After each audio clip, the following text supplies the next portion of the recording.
1996ஆம் ஆண்டு தமிழகத்தில் தேர்தல் நடந்த நேரத்தில் ரஜினிகாந்த் அவர்களை பற்றி அரசியல் ரீதியாக அல்லாமல் தனிப்பட்ட முறையில் ஆட்சி மனோரமா அவர்கள் பேசிவிட்டார். சாகும் வரை நடித்துக்கொண்டே இருக்க வேண்டும் என்று ஆசைப்பட்ட மனோரமா அவர்களின் திரையுலக வாழ்க்கைக்கு அவரே முற்றுப்புள்ளி வைத்துக் கொள்ளும் நிலை ஏற்பட்டுவிட்டது.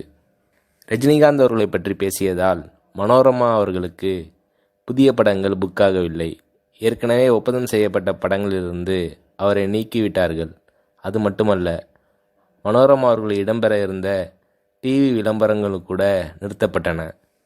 இந்த சூழ்நிலையில் ரஜினி அவர்களே தனது பெருந்தன்மையால் ஆட்சி மனோரமா அவர்களின் பேச்சை மனதில் வைத்து கொள்ளாமல் தன் படமான அருணாச்சலத்தில் முக்கிய ரோல் கொடுத்து ஆட்சி மனோரமா அவர்களுக்கு மீண்டும் திரைப்படங்களில் நடிக்க வாய்ப்பளித்தார் ரஜினிகாந்த் அவர்கள்.